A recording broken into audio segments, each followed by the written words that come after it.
Je vous embrasse très très fort. Merci pour ceux qui sont connectés. Permettez-moi et laissez-moi le temps de partager très rapidement.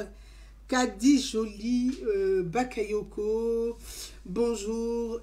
Iva, le désossé, drôle les noms, bonjour. Jab, bonjour, je vous embrasse tous. Merci d'être là. On va parler de 3 sujets. L'actualité mondiale, donc la guerre en Ukraine. Si on n'y prête pas garde, comme je l'ai annoncé tout à l'heure, qui risque de transformer KMJ, bonjour, qui risque de se transformer en guerre mondiale, en 3e guerre mondiale. On espère que non. En tout cas, on prie tous, hein, chacun prie dans sa langue, dans sa religion, sous son arbre, pour que cette guerre puisse très très vite s'arrêter et que les âmes puissent cesser. Et c'est le souhait de tout le monde, j'espère. Ensuite, on va parler de la vie chère. Donc, laissez-moi le temps de partager rapidement sur ma page. Merci pour ceux qui ont commencé à partager la vidéo. Pour ceux qui... Je vous embrasse tous. On va parler tout doucement. Donc, à vous tous, comme je l'ai dit, je partage sur ma page perso. Et puis, on va se parler. Kaba Mignon Junior, salut. Ahmed Silla, salut. Valence Koné, salut à toi. Salut à toi, Valence Koné. Je partage sur ma page. Et puis, on y va tout de suite. Chap. On va décortiquer un peu, analyser un peu l'actualité. Les 3 sujets dont j'ai parlé.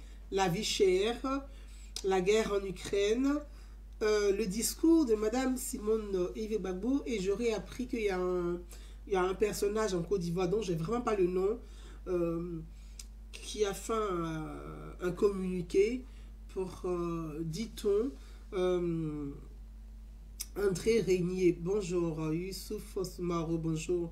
Dit-on, veut former un gouvernement de transition civile malien depuis la Côte d'Ivoire. C'est ce que j'ai appris. Je ne sais pas si les informations sont vraies. C'est ce que j'ai entendu et je veux qu'on puisse parler de ces actualités ensemble. Voilà. Je partage sur ma page. Pour ceux qui ne sont pas connectés, qui ne sont pas abonnés, abonnez-vous sur ma page Idée de Paix Naounou Gouza pour être informé à chaque live, pour avoir les notifications afin de pouvoir me suivre en direct. Je reçois des messages sur ces questions-là. Abonnez-vous sur ma page Idée de Paix. Likez, abonnez-vous. Et puis, si vous avez changé des numéros de téléphone, vous retournez sur la page Idée de Paix. Vous likez à nouveau et vous vous abonnez. Et comme ça, vous avez les notifications dès que je suis en direct live. Zara Dosso, bonjour. Adolphe T, bonjour. Je vous embrasse tous. Merci d'être là. Bon, avant de commencer, puisqu'on va commencer par Fabrice Baou, bonjour. Doumbia Rema, bonjour. On parle de la vie chère. Ali Massila, je t'embrasse très fort. Je t'embrasse. Demande pardon à tes frères Bobolet de se calmer. Ah, d'accord, mes frères à Bobolet. D'accord, on va parler de la vie chère. Et avant de commencer, je voudrais vous présenter d'abord. Je n'ai pas encore mangé. Voilà mon repas de midi. Ce n'est pas de la démagogie, ce n'est pas du mépris, ce n'est pas pour banaliser. Je ne sais pas si vous me voyez. Voilà, ce n'est pas pour banaliser. Là, je vous montre un peu mon plat. Il est là. Ouais, on dit bomblon. C'est-à-dire, voyez ça, bomblon, c'est ça. Bomblon, c'est ça. Je vous montre un peu bomblon. Ça, c'est du gombo écrasé avec du soumara, du riz avec de l'huile rouge. Voilà. Je vous montre un peu mon repas de midi. Moi, je le trouve équilibré et très bon. Voilà mon repas de midi. Donc, c'est le bomblon. Excusez-moi de vous dire, mais très sincèrement, c'est très bon. On ne parle pas la bouche pleine, c'est pas bon. Mais c'est très bon. Voyez? Ah ouais, on dit bomblon. Je ne vais pas vous expliquer ce que ça veut dire bomblon, parce que la traduction de ouais en français, c'est un peu délicat et ça peut être compris comme un peu de la vulgarité, alors que c'est pas vulgaire. Mon, c'est du bon long. Donc, demandez à ceux qui sont ici sur le live, ils vont vous expliquer. Bon, je ne pourrais pas vous expliquer ça, le bon long. Donc, voilà, c'est du riz. Du riz. Adéri, riz de Côte d'Ivoire. Adéri, je remercie d'abord le DGA, les responsables d'Adéri, qui m'ont donné l'opportunité de goûter ce riz. Voilà, Adéri de Côte d'Ivoire. Donc la Côte d'Ivoire, nous produisons du riz. Adéri. Ça, ce sont des échantillons. C'est des échantillons de riz pour permettre aux personnes de pouvoir découvrir et déguster le riz de Côte d'Ivoire. Made in Côte d'Ivoire. C'est pas made in Chine ni Inde, c'est made in Côte d'Ivoire. Du riz de Côte d'Ivoire avec des coopératives, des producteurs de riz, ceux qui transforment le riz, les acteurs du riz made in Côte d'Ivoire. Je vous assure qu'il est très bon. Très très bon.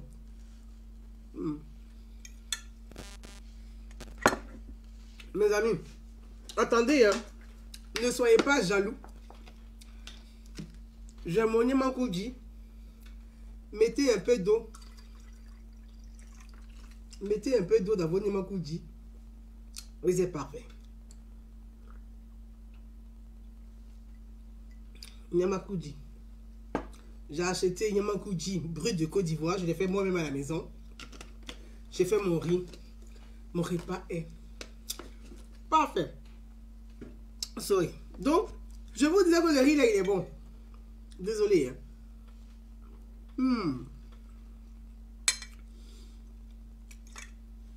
Comme on va parler de la vie chère, je vais manger un peu de riz de Côte d'Ivoire. Pardonnez, excusez-moi, je n'ai pas encore mangé, donc voilà. Ça, c'est du riz de Côte d'Ivoire. Adéri. Notre pays, la Côte d'Ivoire, produit du riz. La Côte d'Ivoire produit du riz. Donc là, ici, on a Adéri de Côte d'Ivoire. Comme on va parler de la vie chère, moi aussi, je vais faire des propositions au gouvernement ivoirien, aux autorités ivoiriennes, pour ma manière à moi de participer à l'élan de solidarité à ma façon. Même si je n'apporte pas, je ne fabrique pas le riz, si je ne produis pas de riz, si je ne transforme pas le riz, mais donner des idées, oui, ça sert. Voilà le riz de Côte d'Ivoire. Riz de Côte d'Ivoire étuvé. Ça, c'est le riz étuvé. En Côte d'Ivoire, le riz est transformé en semoule de riz pour faire le déguet. Donc, on n'a pas forcément besoin, on n'a plus forcément besoin du mil. On peut aussi, avec le riz, faire du déguet. Adéri, faire du déguet. Donc, la Côte d'Ivoire transforme aussi sur place. Mon riz, je l'ai mangé gombo avec ici mon soumbara. Pour ceux qui connaissent le soumbara, avec du soumbara. Non seulement le soumbara, c'est très bon pour la santé, c'est bon pour les articulations, c'est bon pour le sang, c'est bon pour ceux qui ont l'hypertension, c'est bon pour le diabète, mais c'est très bon avec du gombo, l'huile rouge, le riz, c'est excellent. Je voulais vous faire cette petite démonstration rapidement avant de continuer notre direct live. Voilà, on parle de la vie chère. Oui, effectivement, la vie est chère. Oui, effectivement. En ce moment, le riz Adéri, les acteurs d'Adéri sont sur le stand du Salon de l'Agriculture. La Côte d'Ivoire a 2 grands stands au Salon de l'Agriculture. Je vous invite, allez-y au Salon de l'Agriculture. Ce riz, vous le trouvez dans le commerce en Côte d'Ivoire partout. C'est du riz de qualité. Je ne dis pas que c'est du riz supérieur, mais le prix est très abordable. Le prix ne dépasse pas 700 francs le kilo. Donc, vous pouvez aller dans les commerces, sur le marché, demander la paysanne, riz de Côte d'Ivoire. C'est aussi notre façon à nous d'aider les producteurs, les petits producteurs, de pouvoir vivent de leur agriculture, vivent de leur travail, vivent de leurs produits, de leur production. Voilà. C'est important. En tant que citoyen, c'est aussi notre façon, notre manière à nous d'aider les producteurs locaux à produire toujours mieux, à produire plus et à vivre de leur production. Parce que la Côte d'Ivoire, on parle de la vie chère. Je vais revenir rapidement sur cette actualité. On a parlé du riz. Et je remercie le DG, le DGA et les responsables de l'ADERI qui m'ont permis d'échanger avec eux sur la question du riz. La question que j'ai posée, c'est pourquoi nous produisons du riz et nous continuons à importer du riz qui vient de l'Inde, qui envahit le marché de la Côte d'Ivoire. C'est vrai que nous sommes dans tout ce qu'on dit libre-échange, c'est vrai, mais quelle est la politique réelle? Pourquoi aujourd'hui la Côte d'Ivoire ne produit pas suffisamment de riz pour pouvoir satisfaire sa population? C'est la question que j'ai posée aux responsables. Maïwa, tu peux venir m'aider s'il te plaît? C'est la question que j'ai posée aux responsables. Dis-moi les deux rideaux. C'est la question que j'ai posée aux responsables sur la question du riz. Bon, nous avons des usines de transformation de riz en Côte d'Ivoire. Nous avons des usines de transformation de riz en Côte d'Ivoire. J'ai posé la question de savoir, fais-moi les deux correctement pour que je puisse pas avoir de lumière. La question que j'ai posée, c'est de savoir, nous avons un ministère de riz. Comment se fait-il que nous avons un ministère de riz en Côte d'Ivoire? Et puis en Côte d'Ivoire, on n'est pas toujours du riz. Mais le ministère de riz, c'est à quoi? Et j'ai appris par la suite que le ministère de riz n'existe pas en réalité. Il n'existe pas. Le ministère de riz n'existe pas. Il n'existe plus. Il existait, mais il n'existe plus. Alors, je ne pouvais pas vous expliquer les raisons pour lesquelles ce ministère n'existe plus. Ma question n'est pas sur le ministère de riz, mais comment se fait-il que notre pays, la Côte d'Ivoire, en 1976, on était autosuffisant. Et aujourd'hui, en 2022, on importe toujours du riz qui vient de l'Asie, du riz qui vient de l'Inde. Et le riz qui est importé, les prix sont en fonction. Le riz qui est importé, il y a une personne qui me dit, les rizières ne sont pas industrialisées. Nous avons plusieurs usines de riz en Côte d'Ivoire. Mais ces usines, est-ce que ces usines fonctionnent suffisamment? C'est ça la question à poser. Est-ce que les usines fonctionnent suffisamment? Est-ce que les usines sont aux normes? Est-ce que les usines marchent? La question est là parce que quand on va chercher le riz en Inde, c'est parce qu'il y a des usines de riz en Inde qu'on va chercher le riz en Inde. Le riz qu'on va chercher en Inde. Comment un gros continent comme l'Afrique, qui a une terre fertile, où la population consomme plus de riz, on n'est pas capable d'avoir une action continentale pour produire suffisamment de riz et distribuer ce riz sur le continent africain. Ça veut dire que déjà, il y a un souci. Il y a un souci même au niveau même de l'unité africaine, c'est-à-dire des projets communs. On a un problème au niveau des projets communs. Le Sénégal consomme plus de riz. Le Mali consomme le riz. Le Burkina consomme le riz. La Côte d'Ivoire consomme le riz. Mais on ne produit pas suffisamment de riz. Alors donc on a déjà, c'est-à-dire on a un marché qui est là déjà. On a un marché qui est là. Donc si l'Afrique, l'Union africaine comme on dit, qui est l'institution politique, mais si on avait des projets réels communs pour produire ensemble le riz, afin de nourrir notre population, il y a très longtemps que l'Afrique était au niveau alimentaire, on serait indépendant. Mais aujourd'hui, on n'est pas indépendant au niveau alimentaire. Pourtant, nous avons la terre fertile. Nous avons tout pour produire. Nous avons la main-d'œuvre. Nous avons la terre qu'il faut. Qu'est-ce qu'il manque? Pourquoi l'Afrique n'arrive pas à produire suffisamment de riz pour satisfaire ses populations? Donc, il y a une question de volonté. C'est pour ça qu'on parle de la crise alimentaire. Oui, la crise, elle est mondiale. Mais il y a des choses même que nous, on devait pouvoir régler. On devait pouvoir régler. La crise, elle est mondiale. Pourquoi elle est mondiale? Parce que nous dépendons tous de la Chine. Nous dépendons de l'Asie. Tout ce que nous consommons vient de l'extérieur. Donc quand il y a une crise quelque part, mais elle nous touche en plein fouet. On ne produit pas assez pour être indépendant. Moi, je veux entendre bien ces panafricains qui courent ici, qui parlent du panafricanisme, qui parlent de vie. L'Afrique doit être indépendante. L'Afrique doit être indépendante. Même si sur le plan alimentaire, si on n'est pas capable de s'autosuffire, on parle de quelle indépendance de l'Afrique? Donc, je pense qu'il faut inviter nos politiques, nos intellectuels, la société civile, sur ces questions, à poser ces questions-là avec beaucoup de détachement, sans passion, avec beaucoup de hauteur, pour apporter des réponses concrètes et puis aider nos États aussi à nous aider. Donc, la question de la vie chère, oui, c'est vrai, la vie, elle est chère. Nous produisons, merci Olivia Whisper, le riz est l'aliment de base de tous les Africains, tout à fait. Regardez la Chine. Ils sont combien de milliards d'habitants?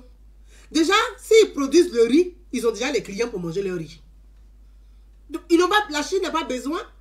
Si elle ne prend pas le riz ailleurs, elle a le riz chez elle. L'Inde, ils sont les gros mangeurs de riz. Mais ils produisent leur riz. Et puis nous encore, là, on ne peut pas produire notre riz. On se va courir derrière eux pour leur demander du riz pour venir nourrir nos populations. Il y a un souci.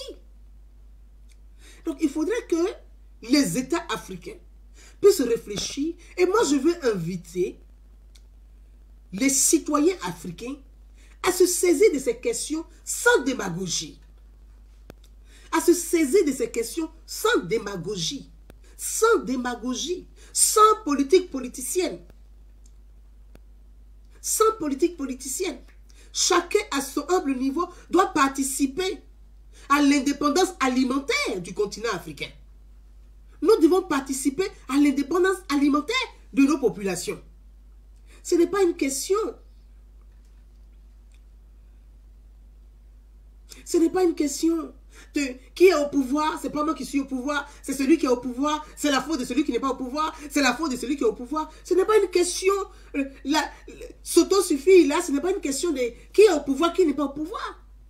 C'est un engagement citoyen de chaque citoyen d'Afrique de s'engager intelligemment, de s'engager citoyennement sur ces questions-là.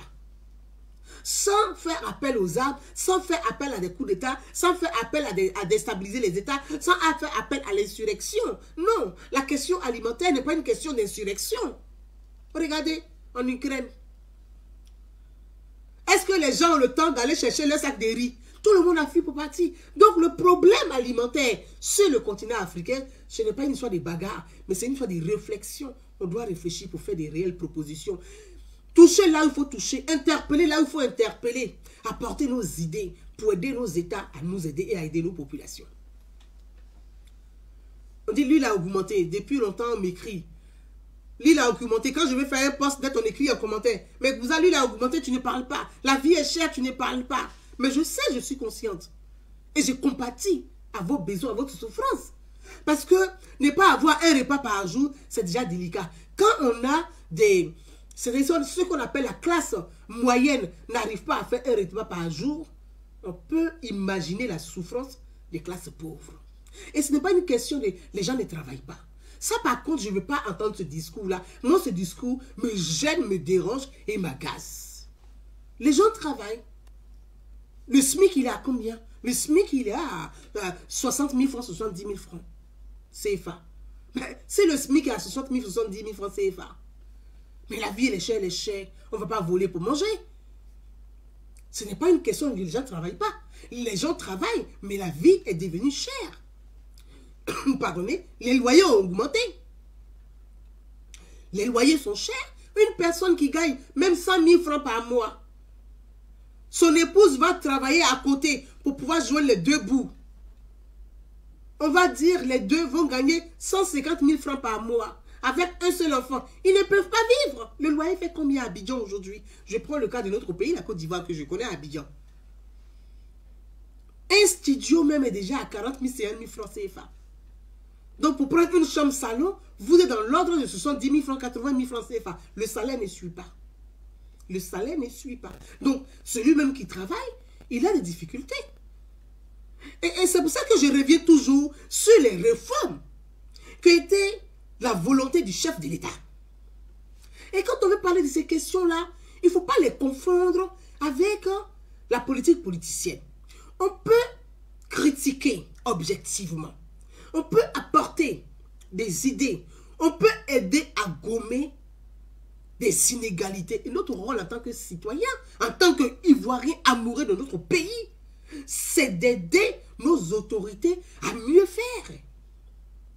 Le fait d'apporter une critique objective, ça ne veut pas dire qu'on n'aime pas nos autorités. Le fait d'apporter des idées, ça ne veut pas dire qu'on déteste nos autorités. Bien au contraire, ça voudrait dire, et ça veut dire qu'on les aime et qu'on a envie qu'ils réussissent. Et donc nous, en tant que citoyens, nous devons aider nos autorités à réussir leur quinquennat, à réussir leurs actions, à réussir leur mission. Parce que ce sont des missionnaires pour le peuple.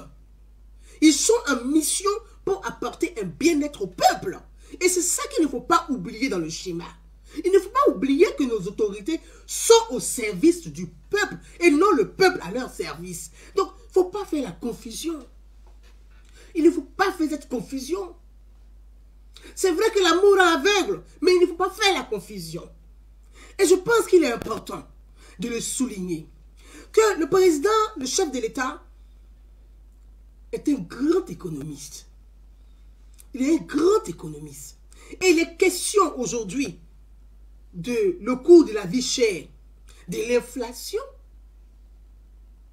Le chef de l'État avait vu ça venir.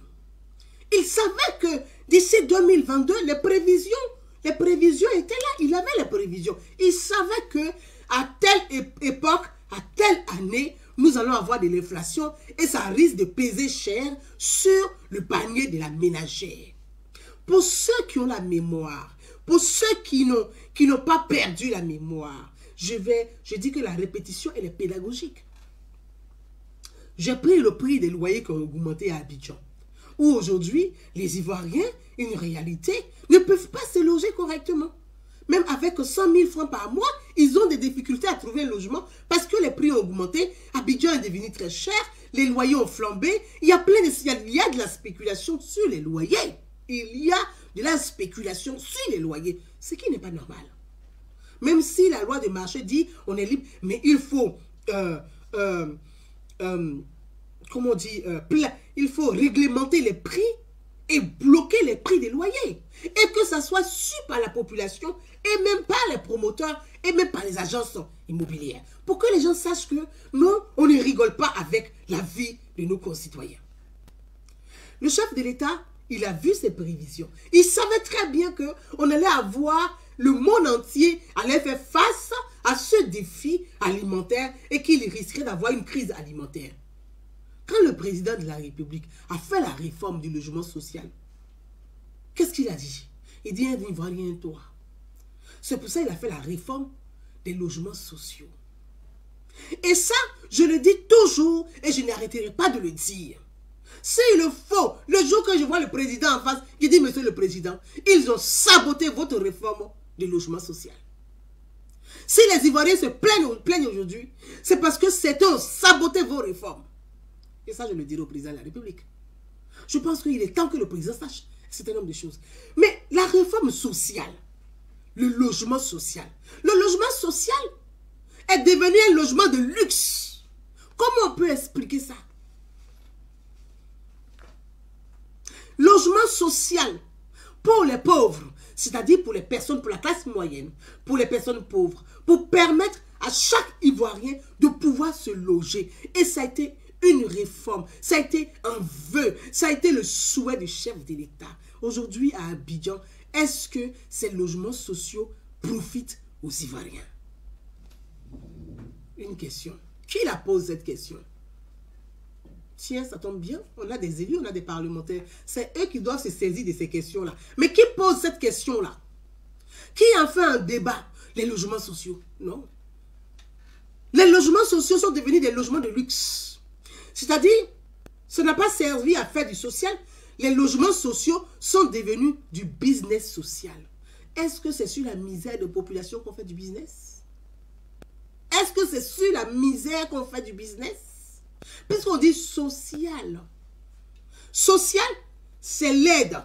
C'est aider ceux qui n'ont pas beaucoup de moyens. Mais est-ce que c'est sur ceux-là qui ont fait du business? Le logement social est devenu du business social.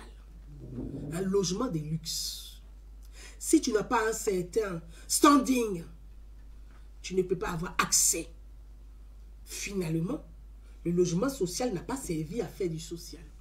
Donc, la réforme a été sabotée dans son ensemble. Mais elle a été sabotée par qui? Mais la réforme n'a pas été sabotée par l'opposition. Non, attention. Non, la réforme n'a pas été sabotée par l'opposition. L'opposition est la plus bête, je l'ai toujours dit. Enfin, chacun y trouve son compte, bien évidemment.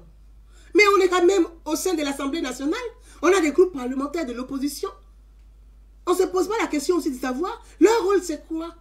Les groupes parlementaires de l'opposition, c'est de saisir des commissions d'enquête et puis introduire ça auprès du Premier ministre et interpeller le chef de l'État sur ces questions pour dire, mais Monsieur le Président, vous avez pris un fonds que vous avez mis dans les logements sociaux, mais les logements sociaux n'ont pas profité au social, n'ont pas profité aux personnes démunies. Aujourd'hui, la vie elle est chère, les personnes qui travaillent n'arrivent pas à manger parce que quand ils payent leur loyer, ils n'arrivent plus à remplir la gamelle.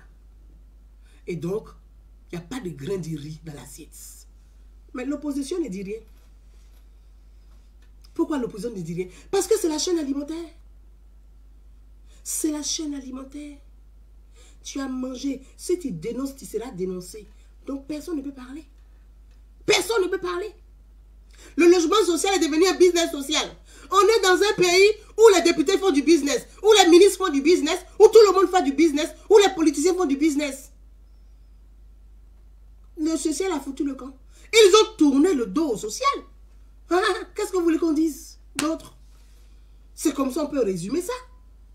Donc, la réalité, elle est là aussi. J'entends les gens dire, oui, les prix ont augmenté dans le monde. Oui, les prix ont augmenté dans le monde, c'est une réalité. Personne ne sait, personne ne le nie. La Covid-19, elle a été mondiale, mais il y a eu une réponse mondiale pour aider. La Covid-19 était mondiale, mais il y a eu une réponse mondiale. Donc, si la crise elle est mondiale, il faut forcément une réponse. Mais on ne dit pas non, comme la crise elle est mondiale là, et puis les gens ne travaillent pas, ils n'ont qu'à aller travailler, ils n'ont qu'à aller au champ. Non, mais on ne va pas rigoler avec la faim. Et on ne va pas banaliser la faim. On ne va pas banaliser ceux qui n'arrivent pas à manger. C'est une réalité. Au contraire, il faut poser les bonnes questions. Il faut diagnostiquer pour apporter les vraies réponses aux difficultés que traversent nos populations. La crise, elle est mondiale. Oui, elle est mondiale. Le prix a augmenté. Oui, le prix a augmenté. Le blé a augmenté. L'essence a augmenté. Le gaz a augmenté. Tout a augmenté. Oui, c'est mondial. Mais on fait quoi? Il faut apporter des réponses. Et je veux saluer le chef de l'État, le président, son excellence, le président Alassane Ouattara, qui dès qu'il est rentré sur Abidjan, s'est adressé à la population et s'est saisi de la question de l'augmentation des prix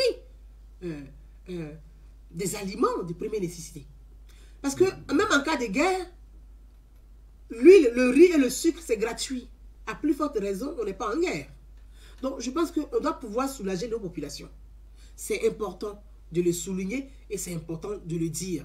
C'est pour ça que je reviens toujours sur le cas des logements sociaux. Si les logements sociaux avaient bénéficié concrètement et réellement aux populations, je pense qu'on devait pouvoir faire face à ces questions-là.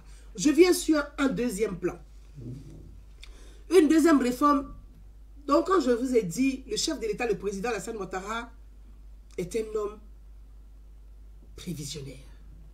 Il avait les prévisions. Il sait qu'en 2022, il y aurait une crise alimentaire, puisque l'inflation, on l'attendait depuis l'inflation, elle devait arriver. C'est la Covid même qui a fait qu'on n'entend pas parler, que ça, on est resté comme ça. Sinon, l'inflation, elle devait arriver depuis 2 ans.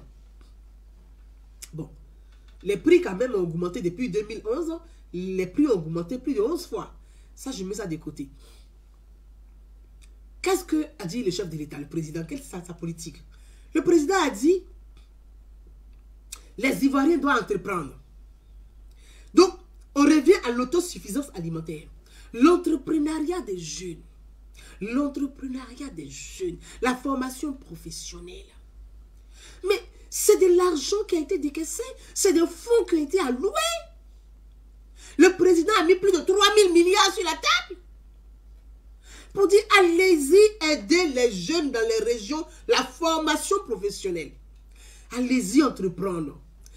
Comme Houphouët-Boigny disait, retour à la terre. Ceux qui ont fait décrochage scolaire. Mais les jeunes devaient partir. Accompagner, organiser les jeunes, entreprendre, être en coopérative pour cultiver le riz, cultiver le maïs, cultiver le manioc, cultiver le gombo, cultiver la tomate. Mais écoutez, par an, tu peux produire 4 fois par an parce que nous avons une terre fertile. Mais si on avait organisé les jeunes comme le président souhaitait, mais on n'allait pas avoir problème de tomates et chères au marché. Parce que la cherté de la vie, c'est l'offre et la demande. C'est l'offre et la demande. Plus l'offre augmente, et que plus la demande augmente et que l'offre ne suit pas la demande, les prix augmentent. Mais si l'offre est plus que la demande, les prix baissent. Donc, c'est la loi du marché. L'offre et la demande. Mais il fallait organiser les jeunes dans chaque région de Côte d'Ivoire. Moi, je n'ai pas besoin de faire Sciences Po pour comprendre ça. Je me dis, mais attends, le président a mis des milliards, il faut former les jeunes. Très bien. Je prends les 31 régions de Côte d'Ivoire. Je dis, dans telle région de Côte d'Ivoire, il faut qu'on puisse avoir des grands serres, on puisse avoir la production des tomates. Dans telle région de Côte d'Ivoire, on doit avoir la production des thym. Donc, il faut accentuer, former les jeunes, les aider, les accompagner réellement sur le terrain. Pour que ces jeunes soient des producteurs et non des salariés dans les fermes. C'est différent. L'entrepreneuriat et salarié, c'est deux choses. On dit, il faut former les jeunes à être des producteurs, c'est-à-dire à être leur propre chef. On n'a pas dit, il faut que les jeunes soient des ouvriers dans les plantations. C'est deux choses différentes. Quelqu'un qui a eu le bac et qui sait qu'aujourd'hui, le marché est intéressant. Madame, votre histoire de comment on appelle là? Tu m'enlèves tes promotions de marabout sur ma page, vraiment, s'il te plaît. Si je vois encore tes trucs bizarres de marabout, je te bloque tout de suite. Parce que ton marabout là, s'il était fort, tu n'allais pas traîner sur Facebook déjà pour venir sa promotion. Et ça ne m'intéresse pas, les fabricants d'argent, tant mieux. Moi, je veux fabriquer l'argent dans la terre. C'est là-bas l'argent se trouve. Donc, votre magie grise ou magie rouge, là, j'en veux vraiment pas sur ma page. Merci. Si ce sujet ne vous intéresse pas, bougez de là. Ce serait très bien pour nous. Ne venez pas nous emmerder avec votre marabout de merde. Voilà. Donc, je reviens. Je ne citerai pas de nom, mais il y a un spécialiste de l'emploi jeune qui ne décaisse pas les fonds.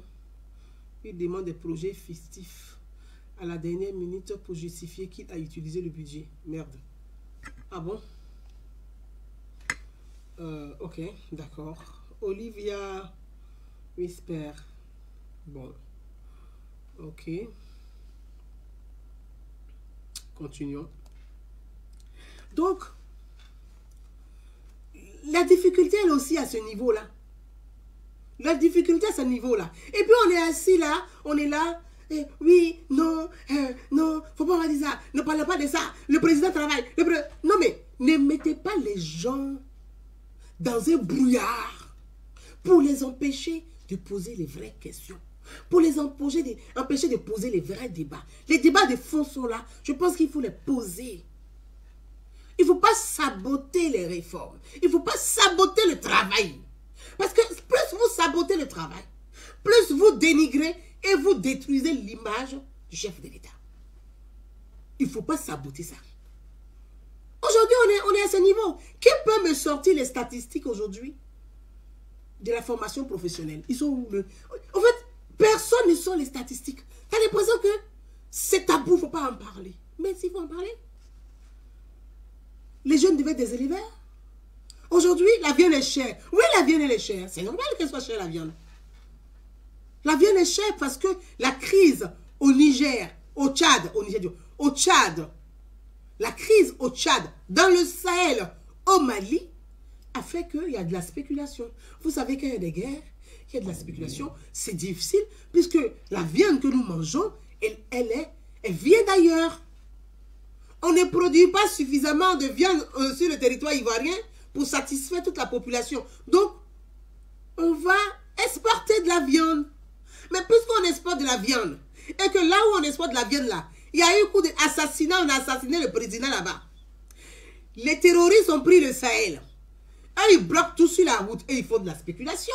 Comme ils savent que tout est bloqué, et puis comme vous allez dans le besoin, ils augmentent les prix. Donc, il y a aussi de la spéculation. Tous les problèmes de guerre, de déstabilisation, c'est pour ça que je dis à mes compatriotes, à mes frères et sœurs ivoiriens, la déstabilisation, certains appellent à déstabiliser la Côte d'Ivoire, certains appellent à l'insurrection, certains appellent ici, oui, par haine, par colère, par vengeance. Ça va apporter quoi dans vos assiettes? Ça va apporter la faim à vos parents. Voilà aujourd'hui l'Ukraine. Les Ukrainiens là. Certains étaient là pour dire, on a fait la guerre, Poutine. Non. Personne ne veut baisser le pouce. Voilà. Mais la première personne à fuir de l'Ukraine, c'est qui? C'est pas les Ukrainiens. Eux-mêmes. Mais pourquoi ils ne sont pas restés là-bas? Parce que ce que vous avez appelé là, c'est venu. Mais restez maintenant sur place, vous allez encaisser. Vous êtes la première personne à fuir. Donc, c'est bien beau d'être sur les réseaux sociaux, de dire qu'on est des communicants, on appelle à l'insurrection, on appelle à la déstabilisation. Mais n'oubliez pas que tout ça là derrière, là, ça entraîne la famine, ça entraîne la souffrance, ça entraîne tout ça derrière. Donc, je vais dire que si, ensemble, on s'engageait de façon citoyenne, dans l'intérêt commun, on pouvait pallier à la cherté de la vie. C'est important de le dire. Donc, toutes ces questions-là, je ne vais pas énumérer, parce que parfois, quand on traite un sujet, il y a certaines personnes qui les prennent à la cœur pour dire, oui, elle a traité ce sujet-là, c'est qu'elle parle de moi, ou elle parle de mon cran, ou elle parle de moi. Et puis, toi-même, tu deviens ennemi de tout le monde, finalement. Donc, souvent, il y a des sujets, je m'assois, je regarde. Parce que, on est dans un truc de clientélisme, un truc de... Moi, je n'aime pas tout ce qui est dogmatique. Je n'aime pas le dogme. Je n'aime pas le dogme. Je n'aime pas la pensée unique. J'aime la liberté. Donc, la pensée unique qui consiste à dire qu'on doit tous penser comme ça, ça, c'est pas mon cousin Naoun. C'est pas possible. C'est pas possible. C'est pas mon cousin Naoun. Je dis les choses au moment où j'ai envie de les dire. Point. Du moment que je suis en harmonie avec ma conscience, ça me va. Mais il ne faut pas que j'ai des remords. Quand j'ai des remords, alors là, je me dis, quelque part, peut-être que j'ai mal fait. Et je n'aime pas avoir les remords. Je veux être juste. Et j'essaie d'être juste. C'est là d'être ce que je suis. Et ce que je pense. Et ce en quoi je crois. Je forme ce corps-là. Et j'essaie tous les jours d'être ça. C'est pour ça, parfois, certains disent, mais nous, on ne comprend pas. Pourquoi elle a attaqué ici? Pourquoi elle a parlé de lui là? Pourquoi elle n'a pas parlé de lui là? Mais non, moi aujourd'hui, il y a des gens qui m'appellent, me disent, mais Madame Gouza, oui, moi, on ne comprend pas. Il faut que tu parles, il faut que tu donnes des noms, il faut que tu fasses ceci. J'ai dit, mais non, moi, je n'ai pas donné des noms à parler. Ça fait des années que je vous explique. Si vous n'avez pas compris, peut-être que plus tard, vous allez comprendre. Je ferme ce chapitre-là et on va continuer notre discussion sur l'actualité. Et donc, c'est vrai que les prix ont augmenté. Le monde aujourd'hui fait face à cette crise alimentaire, mais nous souhaiterons que des réponses soient apportées pour aider les populations. Si on avait bien fait les réformes du logement social, on allait pouvoir pallier à cela.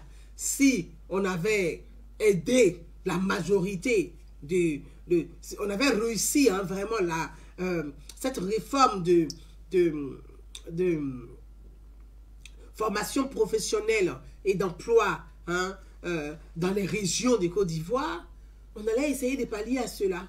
Bon, on ne peut pas tout faire bien. Il y a des bons, il y a des mauvais. Bon, c'est comme ça. Ça fait partie de la République. C'est comme ça. Très bien. Revenons sur le deuxième sujet. Mami Koulibaly, je t'embrasse très fort. Le sujet de Madame Simone Eïvé Gbagbo qui a eu un discours à Abidjan Je pense que tout le monde a écouté le discours de Mme Simone Olivier Gbagbo. Je ne vais pas le jouer là maintenant pour ne pas allonger le temps de parole, le temps d'entretien. Qui a expliqué dans son entretien, qui a fait ce que j'appelle, enfin, sa géopolitique à elle. Et moi, je tiens vraiment à le dire. Je respecte Mme Simone Olivier Gbagbo. Elle a été ex-première dame.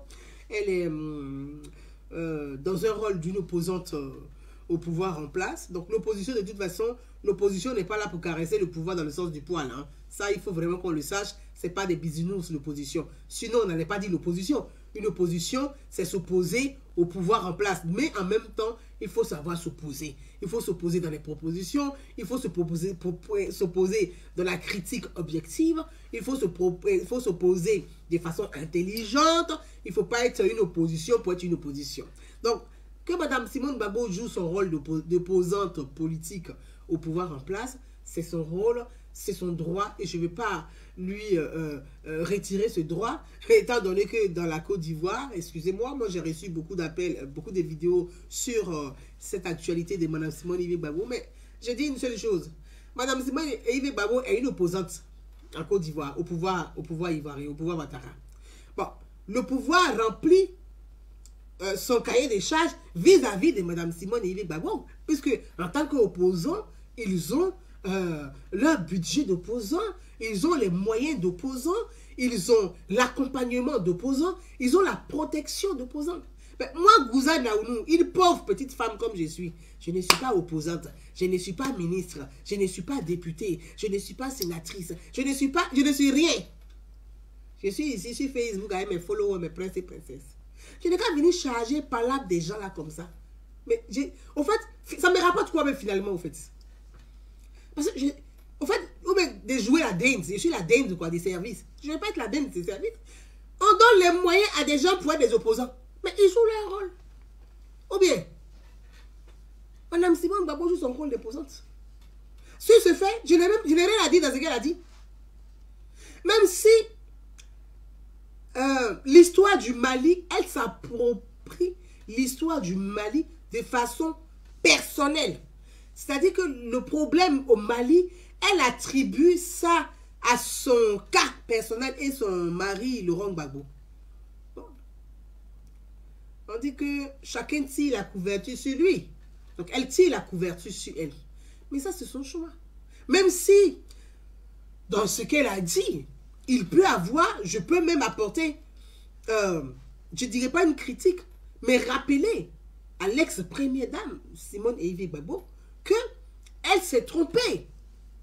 Elle s'est trompée, puisque elle-même, quand elle prend la parole, elle dit, en 2012, une rébellion est née au Mali.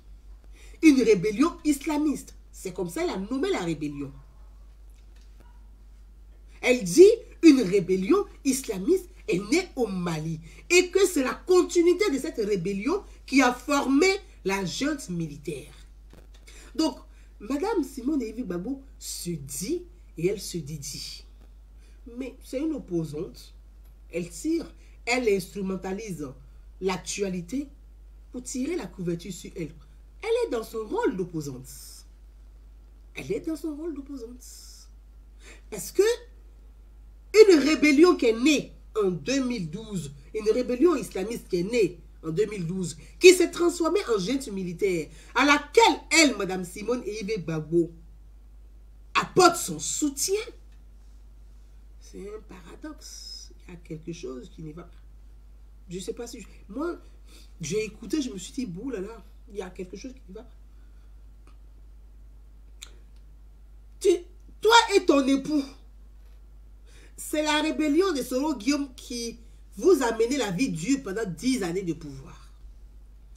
Donc, quelle que soit ta colère, quelle que soit ton amertume, quelle que soit ta soif de vengeance, quel que soit à l'infini. En tout cas, moi, à mon sens, spirituellement, Madame Simone Olivier Gbagbo ne peut pas apporter son soutien à une rébellion dans un pays quelconque. Je ne sais pas si je me fais entendre. Je ne la critique pas, hein. Vraiment pas du tout. Je le dis, je ne la critique pas. je le dis qu'elle est dans son rôle d'opposante. Elle joue pleinement son rôle d'opposante. C'est bien, dans un pays, dans une démocratie, il faut une opposition, il faut des oppositions. Ça veut dire, il faut un débat d'idées, c'est ça l'opposition, il faut un débat d'idées, il faut une contradiction. Je suis pour la contradiction, je suis pour le débat d'idées. C'est pour ça que j'essaie d'apporter aussi moi mon regard de citoyenne. Je ne suis pas une opposante ni à Mme Simone Veil-Gbagbo, ni au pouvoir en place. Non, loin de là, je suis juste une citoyenne, une responsable associative, mais j'attire un peu le regard sur ces questions-là. Parce que c'est pas parce que toi, tu as fait un accident de la route. Tu vois, quand tu as fait un accident de la route, quand quelqu'un d'autre fait un accident de la route, tu dois te dire, avoir de la compassion. Mais tu as fait un accident de la route, quelqu'un fait un accident de la route, et puis tu te dis, c'est bien fait. Vous voyez, c'est un peu ce genre de choses. Parce que tu en veux tellement à la terre entière que tu souhaiterais que tout le monde fasse des accidents de la route aussi. Donc, ça m'a gêné. Spirituellement, j'ai été gêné. Voilà. Spirituellement, moi je dis, ça m'a gêné, ça m'a heurté. Je me suis dit, mais pas quand même Mme Simone Veil-Gbagbo, elle ne peut pas apporter son soutien, quelle que soit son amertume, ce que je peux comprendre, quelle que soit sa colère, quelle que soit... elle ne peut pas apporter son soutien à une rébellion au Mali, quoi. Et appeler cette rébellion comme une rébellion qui vient pour libérer l'Afrique. L'Afrique, quand même, Mme Simone Veil-Gbagbo, c'est une femme intellectuelle. Il ne va pas le nier. C'est une femme intellectuelle, c'est une femme très intelligente, qui a quand même... c'est pas une blédarde. C'est ce que je veux dire. C'est pas une blédarde, c'est une femme qui a fait des études, c'est une femme qui a quand même de la culture. Donc, je vais dire... Bon, bref, on ne va pas rester longtemps là-dessus. Voilà. Mais elle joue son rôle d'opposante. Elle est dans son rôle qu'elle joue. Mais il y a un sujet qui a attiré mon attention sur la question d'un certain monsieur qui serait en Côte d'Ivoire et qui appelle à la formation, qui a fait un communiqué pour la formation d'un gouvernement de transition civile malien. Et là, je me suis posé la question. Je me suis dit, mais ce monsieur là-haut, qui c'est? Qui est ce personnage? Pour vous qui me lisez, pour vous qui m'écoutez, alors je ne sais pas si c'est vrai ou c'est faux, je n'ai pas eu le temps vraiment de vérifier si ce personnage existe vraiment, si ce communiqué est vrai. Je n'ai pas eu le temps de vérifier, je vais être très franche avec vous. Mais si vraiment il y a quelqu'un en Côte d'Ivoire qui a fait un communiqué pour appeler, qui est actuellement en Côte d'Ivoire et qui appelle à un gouvernement de transition civile malien, moi je vais savoir qui c'est. Est-ce un Malien réfugié en Côte d'Ivoire ou est-ce un Ivoirien d'origine malienne qui a envie de rentrer au Mali pour faire de la politique? C'est ça qui m'a... Et donc je n'ai pas vraiment encore les éléments, je ne me suis pas penchée vraiment pour comprendre. Comme vous êtes là avec moi, pour ceux qui me lisent, si vous avez quelques informations, je serai très ravie de vous lire au fur et à mesure sur cette actualité de ce monsieur qui appelle à un gouvernement de transition depuis la Côte d'Ivoire. Et ça me gêne beaucoup. Parce que notre pays encore, nous, on est très fragile. On a des crises communautaires qu'on essaie de calmer, de promouvoir la vie, de vivre ensemble la cohésion sociale. On a des Maliens qui vivent en Côte d'Ivoire. Il y a des Maliens vivant en Côte d'Ivoire. Il y a certains qui sont avec la junte militaire. Il y a d'autres qui ne sont pas avec la junte militaire. C'est normal, chacun a son opinion. Mais très sincèrement, il ne faut pas que cette histoire, cette actualité, si elle est avérée, qu'elle soit quand même source de tensions communautaires au sein de la communauté ivoirienne. Et donc ça, c'est vraiment des sujets sur lesquels il faut vraiment porter un regard précis pour éviter quand même un certain nombre de choses. Voilà. On part en Ukraine. Au sujet de... Beaucoup d'entre vous m'avez posé la question pour savoir ce qui se passe en Ukraine. qu'est-ce qu'il en est, pourquoi en Ukraine, plein de questions sur la guerre en Ukraine. La guerre, elle a été inévitable. Bon, mais malheureusement, ils sont en pleine guerre. Je voudrais d'abord, je ne vais pas être très longue là-dessus, puisque je vais déjà faire un message pour dire que je m'adressais aux grands dirigeants de ce monde. En tout cas, j'espère. C'est aussi ma manière aussi de m'exprimer. L'Ukraine, d'abord, il faut que les gens sachent que, quels que soient les partis pris, on peut être, je ne dirais pas seulement les histoires des pros là, ça me, vraiment, je ne veux plus entendre parler de ça. On peut apprécier ou soit apporter son soutien à l'Ukraine, d'autres peuvent apporter leur soutien à la Russie. Chacun est libre d'apporter son soutien à qui il veut. Moi, je ne vais pas rentrer là-dedans. Mais je veux qu'on reste dans le cadre institutionnel et dans le respect des conventions. Parce que c'est ça qui fait qui nous permet de vivre dans ce monde mondialisé. Parce que c'est un monde global, hein, c'est un monde mondialisé. Et dans la mondialisation, il y a des conventions, il y a des accords, il y a des partenariats. Et tout ça, il faut le respecter. Et moi, je suis pour ça. Je dis, celui qui ne respecte pas les accords est un fouteur de trouble. Parce qu'on ne peut pas signer des accords et puis on ne va pas les respecter. Si tu ne les respectes pas, c'est que toi, tu es un fouteur de trouble. Partons en Ukraine et la Russie. En Ukraine, l'Ukraine, autant, on va dire avant, hein, autant avant, on va pas, c'est quand même date du roi Henri. L'Ukraine faisait partie de la grande Russie, c'est qu'on dit la Russie. Donc, l'Ukraine faisait partie de la Russie. Donc, Kiev, la capitale aujourd'hui qui est Kiev, était la capitale de la Russie avant. Donc, c'était, on dit l'URSS. C'était la capitale de la Russie. Sachez que 70% des Ukrainiens sont russes. Pas les Russes. Donc, l'Ukraine est en deux parties. Le côté est de l'Ukraine est pro-russe. Et le côté ouest de l'Ukraine est pro, ce qu'on appelle, quand on dit l'Europe, une chose, la Russie est sur le continent européen. C'est vrai que la Russie est un gros pays, mais la Russie fait partie du continent européen. Mais ce qu'on appelle Europe, ce sont les accords européens. Donc on dit l'Union européenne. Mais ça ne veut pas dire que la Russie n'est pas sur le continent européen. La Russie est sur le continent européen. Donc, il y a des accords européens dans lesquels il y a deux pays phares qui sont les pays qui ont voulu de ces accords. Donc, De Gaulle à l'époque, donc il y a la France et l'Allemagne. La France et l'Allemagne sont deux pays phares qui ont proposé ces accords européens à d'autres pays. Donc, les autres pays sont rentrés dedans. L'Italie, l'Espagne, le Portugal, et ainsi de suite sont rentrés dans ces pays-là. Bon. Quand on part de là, l'Ukraine fait partie de l'Europe de l'Est. En 1991, en décembre, le 8 décembre, si je ne me plante pas, 1991, de la manière la France, je fais simple, hein, je fais simple qu'on puisse comprendre facilement. De la manière la France et puis l'Allemagne ont décidé de faire l'Union européenne.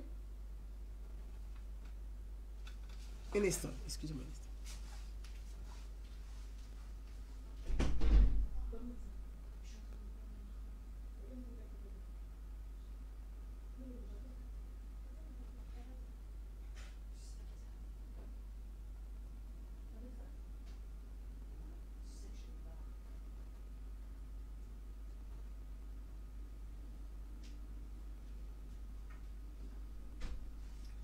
Un instant.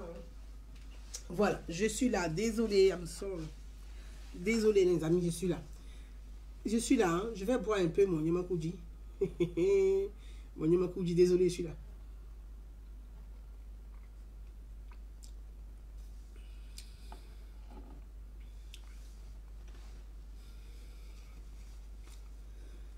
Ah. Monsieur Jules Nyangui. La question sur le monsieur, enfin le personnage qui serait en Côte d'Ivoire et qui appelle à former un gouvernement, j'ai déjà passé ça. Vous allez revoir. Allez-y vers la 50e minute de la vidéo. Vous allez avoir ce que j'ai dit là-dessus. Je ne vais pas revenir. Vraiment, je vais avancer. Parce que je suis à 57 minutes de vidéo. Je vais vraiment avancer. Sorry, je vais avancer. Donc, ce qu'on dit l'Union européenne, c'est la France et l'Allemagne qui sont les deux pays, sous Charles de Gaulle, après la Deuxième Guerre mondiale. Sachez que la France et l'Allemagne, là, ils se sont fait la guerre tout le temps. Ils se faisaient tout le temps la guerre. Les deux pays se faisaient tout le temps la guerre. La guerre, la guerre, la guerre, la guerre. Et donc, après la Deuxième Guerre mondiale, De Gaulle s'est levé, il a dit, bon, maintenant, là, on n'a qu'à venir signer accord, on va faire notre Union européenne. On n'a qu'à laisser les histoires de guerre, là. On n'a qu'à acter ça maintenant, enfin. Pour se protéger, pour éviter de se faire la guerre. On va vite passer dessus. Donc, en 1991, je pense le 8 décembre 1991, le président russe de l'époque, je ne sais pas si j'ai son nom ici, je crois. Moi, les Russes, là aussi, leur nom est très compliqué. Donc, mes amis, vraiment, hein, on va pas... Ils ont des noms compliqués. Hein, donc, on va aller sur les noms des pays. C'est mieux. Je ne sais pas venir citer les noms ici, puis ça va être très compliqué pour moi. Donc, le président à l'époque, c'est-à-dire le président russe, le président de Biélorussie. J'ai les noms là ici, je crois. Oui, c'est ça. Attendez, un instant. J'ai mes sacs de riz aussi qui me fatiguent. Bien. Voilà. Je vais poser mes riz là ici. À des riz. Oui, il faut que je trouve le nom.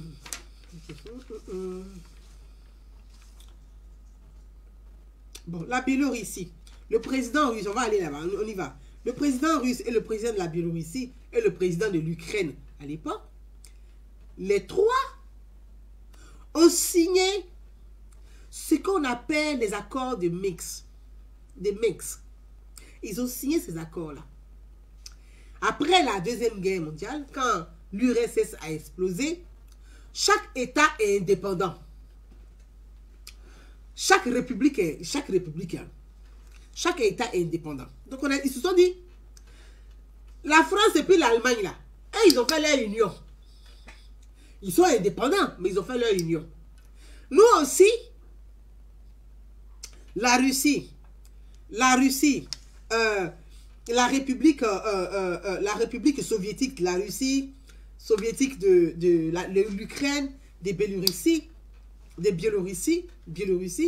on se met ensemble, on va signer aussi nos accords pour faire nos accords aussi de l'Europe de l'Est, même si chacun est indépendant. Ce qui veut dire que mutuellement aussi, on se protège et puis on va se défendre le jour où on sera attaqué. Donc j'ai fait, c'est pas de la caricature, j'ai fait simple pour que, parce qu'il y a beaucoup d'Ivoiriens au niveau d'Abidjan qui m'ont écrit pour qu'ils veulent savoir un peu. J'ai fait simple. Mais au niveau de l'Europe là, après la Deuxième Guerre mondiale, les États-Unis ont aidé la France, donc on dit pays alliés, pour faire la Deuxième Guerre mondiale contre l'Allemagne. La Russie a aidé la France à combattre l'Allemagne. Je ne sais pas si vous comprenez ce que je dis. La Russie a aidé la France. Les États-Unis ont aidé la France. L'Angleterre a aidé la France.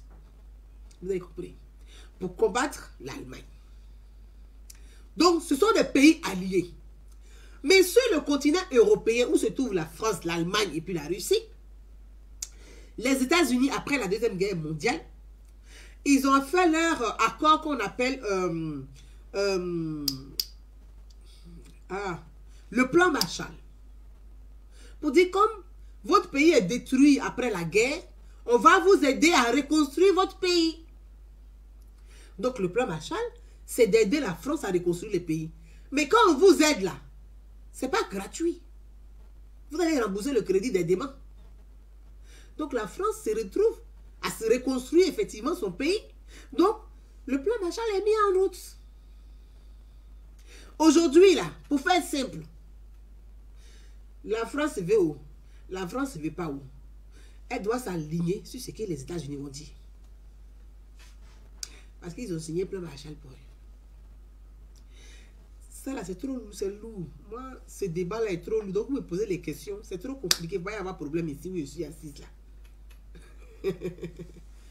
Le père Macron n'est pas content. Il dit qu'il va parler de quelque chose ici.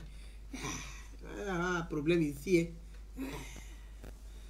Donc, l'affaire-ci, on va partir en Nouchi, en Zigueya. Quand ça va commencer à chauffer, là, c'est Nouchi qui va sortir. Bon, les États-Unis ont dit, bon, comme on vous a aidé, on va mettre une armée, notre base militaire en France, qu'on va garder, qui s'appelle l'OTAN. Donc, l'OTAN, mais en même temps, dans l'OTAN, là, vous allez avoir votre soldat, un peu de vos soldats dedans. Chaque pays va mettre un peu de soldats, un peu de soldats, un peu de soldats dedans, pour que, en cas d'attaque extérieure, l'OTAN puisse protéger le pays qui sera attaqué. Est-ce que jusque-là, vous me comprenez? Est-ce que jusque-là, vous me comprenez? Donc, l'OTAN, en Europe, est l'armée qui est soutenue par les États-Unis, qui a été créée quand même par les États-Unis, pour aider les pays alliés en cas d'attaque extérieure.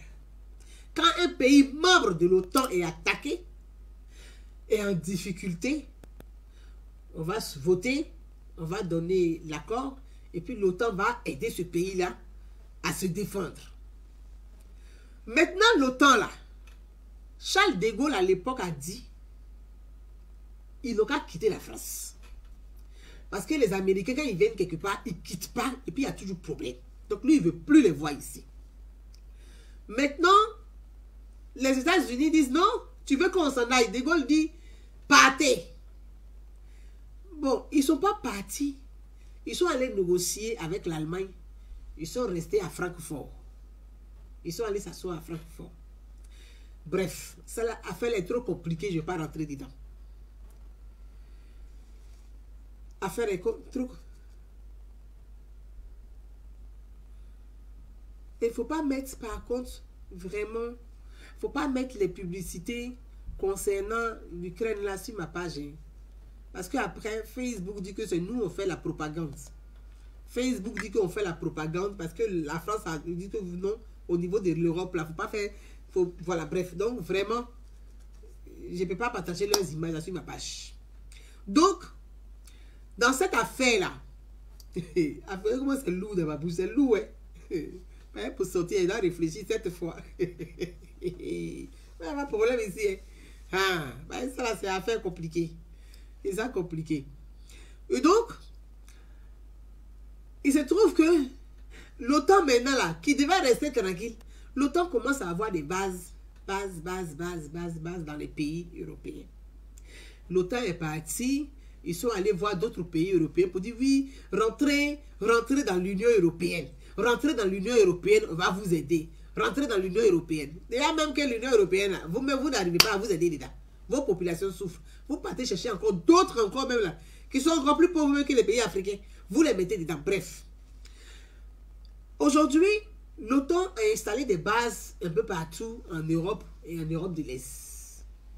Sauf que la Russie, l'Ukraine, Biélorussie, ils sont dans l'accord de Minsk. Ils ont signé, les anciens présidents là, ont signé l'accord de Minsk. Ils sont indépendants, mais ils sont dans la fédération. Exactement, je fais simple, exactement comme l'Union européenne là. C'est comme ça, eux aussi là, ils sont dans leur union. La question là, elle est simple. Moi, je ne suis pas pour un ou pour l'autre. La question elle est simple. Il y a des accords, il y a des conventions. Vous avez signé des traités. Pourquoi vous n'avez pas respecté? La question elle est simple. L'Ukraine n'est pas dans l'OTAN. L'Ukraine n'est pas dans l'Union européenne. La Russie n'est pas dans l'Union européenne. Biélorussie n'est pas dans l'Union européenne. Ils sont dans leur union. Ils sont dans leur union, dans leur fédération de l'Europe de l'Est. Pourquoi vous voulez installer? Pourquoi forcément là, les États-Unis veulent installer base de l'OTAN en Ukraine. Entre nous. Pour faire quoi? Pour faire quoi? Parce qu'en fait, c'est compliqué, mais c'est simple en même temps à comprendre. Donc, il y a la géopolitique et puis il y a la géostratégie derrière. Donc, c'est pour ça que j'ai parlé de géopolitique et puis de géostratégie. Maintenant, de la manière, si quelqu'un vient s'attaquer à un membre de l'Union européenne, de l'OTAN, l'armée va répliquer là. Ah, peut-être que c'est comme ça aussi. Les autres là se sentent aussi agressés et puis ils répliquent. Ou bien, qu'est-ce que vous êtes allé chercher là-bas? Chacun a son précaré. Vous cherchez quoi? Non, l'Ukraine n'est qu'à rentrer dans l'Union européenne, dans l'OTAN. Mais l'Ukraine ne peut pas rentrer dans l'OTAN tant que l'Ukraine ne veut pas régler ses problèmes financiers. Pour ceux qui se rappellent, vous savez, moi je suis quelqu'un de clair. Hein? Je n'aime pas les trucs qu'on doit tourner à gauche, à droite. Là, je n'aime pas ça. Je prends un exemple simple. Quand la Grèce voulait sortir de l'Union européenne, qu'est-ce que l'Europe a fait? Entre nous, la Grèce voulait sortir de l'Union européenne. Ils ont forcé la Grèce à rester dans l'Union européenne. La Grèce aujourd'hui a si parti. On dirait jamais. L'Italie voulait sortir. Qu'est-ce que l'Union européenne a fait? Pour ceux qui se rappellent.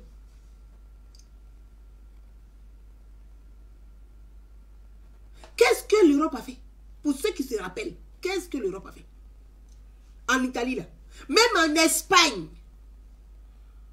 Quand les gens disent qu'ils veulent sortir, là, le président même qu'ils ont voté, là, un matin, ils sont assis à Bruxelles. On dit, on ne veut pas te voir, c'est le premier ministre qui s'assoit. Donc, chacun a son précaré. Vous cherchez quoi chez le monsieur? Entre nous. Il faut arrêter aussi. C'est pour ça que tout à l'heure, quand j'ai fait ma vidéo, là, il dit, quand on est grand, là, on doit savoir se comporter aussi. Oui. Parce qu'il ne faut pas dire que le monsieur est fou. Il est fou. Mais toi, tu dis que quelqu'un est fou. Et puis tu t'en vas le chercher. Mais c'est que tu as envie de plus fou que le fou. On parle de quoi? Entre nous. On regarde, c'est de la vérité aussi. Ah. Vraiment, la sagesse n'a qu'à animer ces hommes-là. Ils vont se parler. Ils vont arrêter cette guerre-là. C'est tout. La géopolitique. Aujourd'hui, mondialement, sur le plan international, là, avant, les États-Unis étaient puissance mondiale. Mais la Russie est puissance nucléaire. Première puissance nucléaire. Les armes qu'ils ont là, la France n'a pas. Même les États-Unis n'ont pas ça. Ils n'ont pas ça. Ah, on peut aimer les gens, on peut ne pas les aimer, mais chacun est puissant dans son truc. Ah, vous aussi. Maintenant, vous partez, toi un jeune, vous partez lui dire, il faut dire tu veux ton indépendance. Mais il est indépendant. Je prends l'exemple de la Suisse. Est-ce qu'en Suisse, il y a un président là-bas? Les Suisses, là-bas, il leur pose la question. Est-ce qu'il y a un président en Suisse? Vous ne devez pas aller loin même. L'Allemagne, est-ce qu'il y a un président en Allemagne? Parce que moi, il ne voit pas le président allemand. On dit chancelier, on dit le chancelier. La Suisse, là, ils sont là comme ça, hein, mais ils ont statut. Ils ont même statut. Ils ne sont pas aussi indépendants que ça. Mais ça n'empêche pas la Suisse de se développer. La Suisse est une plateforme financière aujourd'hui qui est incontournable dans le monde. Les Suisses vivent mieux que tout le monde en Europe. Il n'y a pas quelqu'un qui vit mieux que la Suisse. Les Suisses vivent mieux que tout le monde en Europe. Parce qu'ils sont le poumon de la finance. Ils ont une plateforme. Tout le monde a son argent en Suisse. Mais donc, tu n'as pas besoin de venir faire la guerre. Tu vas défier Poutine. Tu vas défier tel... Mais il faut travailler pour faire de ton pays comme la Suisse. La Finlande. La Finlande. Mais ce sont les mêmes statuts. Mais les gens ne sont pas malheureux en Finlande. Donc à un moment donné là, c'est vrai que les gens sont fous, hein, mais ne faites pas aussi de la provocation. Moi là, je l'ai dit, c'est la même chose comme au Mali. Je critiquais et puis je suis contre la présence des Wagner au Mali. Vous avez compris? Je suis contre. Parce que pour moi, les mercenaires ne peuvent pas s'installer dans un pays voisin à d'autres pays et puis venir. Je suis contre la présence des Wagner au Mali. Mais si moi je suis contre la présence des Wagner au Mali, c'est moi je vais accepter la présence de d'autres personnes aussi en Ukraine. Donc à un moment donné, il y a un deux poids deux mesures. Il faut savoir ce qu'on dit. Il faut savoir ce qu'on dit. En fait, on sait, notre pays, mon pays, la France, s'est plongé dans une affaire. Il ne la regarde pas. On est dedans. Voilà nous maintenant. Mais les Américains, les États-Unis sont très loin. Et là, l'eau simplement fait leur, l'eau même simplement fait leur mur de protection. Mais nous, on est protégés de quoi? On est rentré dans un truc bizarre. Hein? On est rentré dans un truc zigéia bizarre même quoi. Le petit Azaï. On est rentré dans un truc bizarre. Mais ça, c'est compliqué. Mais comme on est déjà dedans, on ne peut pas faire autrement. Mais il nous a mis dans un truc qui est bizarre. Donc là, il faut qu'on demande pardon à Moro là. Il va baisser sa gamme. Il n'y a pas midi 14. On n'a qu'à laisser les bavardages de lui. Sanctions ici, pas sanctions ici. Et il faut entamer le dialogue avec le gars. On parle de quoi? Vous avez fait quelle sanction? Vous avez fait quelle sanction? D'ici là, même d'ici la semaine, fin de la semaine prochaine, les prix vont augmenter. Le pain va augmenter. La farine va augmenter. L'huile va augmenter. Ça a doublé. Le blé vient de l'Ukraine. Il y a la guerre là-bas. Mais forcément que la farine va augmenter. Mon voilà, c'est lui qui nous donne gaz. 50% du gaz allemand là, c'est lui qui donne gaz à l'Allemagne. Est-ce que vous voyez l'Allemagne parler? Mais c'est nous là, on est dedans, on nage comme ça, on dirait Gourou dans le caleçon des clés-clés, dans le seau, qui est en train de laver les habits, les dessous des clés-clés. On nage dans le seau comme ça. Il y a quoi? L'Allemagne ne parle pas. L'Allemagne ne parle pas. 50% de leur gaz est quitté là-bas. Maintenant, vous dites que sanctions. Mais sanctions que vous faites là, vous sanctionnez qui finalement? On est en train de pousser la Russie dans les bras de la Chine. C'est ça la vérité. Le gaz italien, tout cela vient de Russie. Bon, si on ferme le robinet des gaz, nous on fait comment? Expliquez-moi. Donc, les sanctions financières là, au fait, on s'effraie nous-mêmes finalement, hein, dans ce qu'on est là. On est en train de s'effrayer nous-mêmes. Ou c'est la troisième guerre, vous avez décidé de faire. Ou chacun baisse son pouce. Appelez le mort. Joe, on t'a montré tes muscles. On a vu que tu peux même. Tu peux chier quand tu veux, on sait. Pardon, il faut replier. On va discuter. Qu'est-ce qu'on a compliqué? C'est pas discuter, c'est pas compliqué. Faut replier. Tu as montré que tu peux mêler le corps, on sait. Ça seulement, on t'a vu. On a vu même que tu peux. On a compris. Tu peux même, Joe. Mais il faut replier. Il faut replier. Ah, allez. Laisse ça. Voilà un pays. C'est que le peu que vous avez construit là, vous avez tout mis à néant. Pour rien. Pour rien. On voit le président, même lui, il fait discours, résister. On dirait Damana Picasso en 2010. C'est ça comme ça là. Toi-même, tu es caché, quelqu'un va résister. Vous respectez les gens.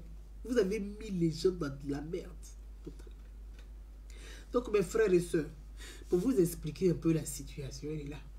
C'est comme aujourd'hui, on ne peut pas se lever pour aller en Amérique latine ou aller dans les îles, Amérique des îles, aller en Argentine, aller en Bolivie ou en Colombie, ou aller en Honduras pour aller dire oui, on va aller là-bas, on amène une armée là-bas, parce que les gens, les Boliviens, là, ils ont appelé la Russie au secours. Mais les États-Unis ne vont pas accepter. Entre nous. Oncle Sam ne va pas accepter. Mais pourquoi il est là? On va en Chili, on dit, ah, les Chiliens ont besoin de nous. Ils ont besoin d'aide. Donc on va envoyer une armée en Chili. Mais les États-Unis, Oncle Sam ne va pas accepter ça. Pourquoi il fait pour les autres? À un moment donné aussi, là, tu es fatigué. Donc, le problème en Ukraine et en Russie, c'est un peu... Mais justement, c'est ce que tu dis, Chantou, Ah, le petit de la Corée, là. Mais c'est Trump qui le calmait. En fait, dans cette histoire-là, il faut aller chercher les gens, on dit, ressources. Ça fait quoi? Allez-y chercher Trump. Prenez Nicolas Sarkozy. Il n'a qu'à monter au créneau, vont aller parler à le gars. Oui, Trump peut parler à le gars, va le calmer. Le petit de la Corée qui est agité, qui fatiguait les gens, qui effrayait les gens tout moment, lui, il prend pour faire jouer là. Mais Trump n'a rien dit, il dit laissez le petit. Il a pris son avion, il allait voir le petit, il est parti avec son artiste préféré. Il dit on n'a qu'à faire chaud, même on va danser. Il dit mon petit, moi, viens me montrer tes trucs. Il a fait visiter ses trucs au petit. Il dit tu es intelligent, tu es fort. Hein. Non, tu as prouvé au monde entier que tu es capable. Mais mon petit, ça là, tu sais que c'est dangereux. Si tu appuies dessus, nous tous sommes déjà. Pardon, il ne faut plus jouer à ça. Mais quand le gars est parti, le petit s'est calmé. Donc, tout est une question de dialogue. On n'a qu'à dialoguer. Tiens, nous on est là, on a déjà des problèmes. Vos histoires de jouer les arbres, là, c'est pas intéressant. Hein? Donc moi, vraiment, je souhaite que... Donc le problème de l'Ukraine, là, c'est ce que je vous ai expliqué en gros. Hein? Je ne vais pas rentrer dans tous les détails, parce que c'est très complexe, c'est très compliqué. Après, les gens m'ont dit, oui, oh là là, elle soutient ceci. Je soutiens personne, je soutiens la paix. Je souhaite que les grands, là, puissent se parler. Et que le président ukrainien parle directement à son frère, le président russe. L'Ukraine et la Russie, là, ce sont des frères. L'Ukraine, là, c'est 70% de Russes. Parce que le Donbass, là, le Donbass est peuplé que de Russes. Aujourd'hui, là, quand l'ouest de l'Ukraine fuit pour aller en Pologne, l'est de l'Ukraine va en Russie. Donc, ce sont les mêmes peuples. On a divisé deux peuples aujourd'hui. On a gagné quoi dedans?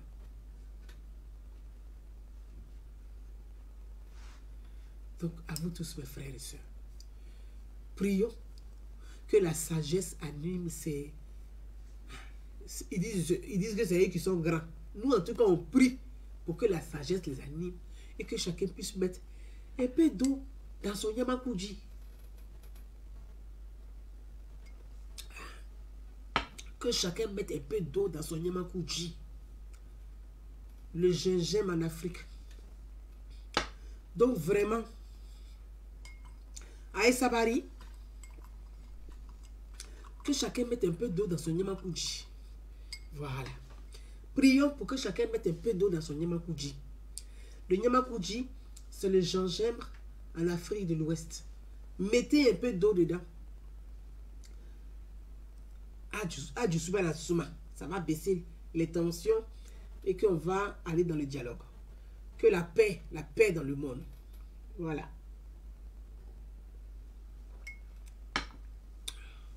Bonsoir à tous. La paix, que la paix. Bonsoir.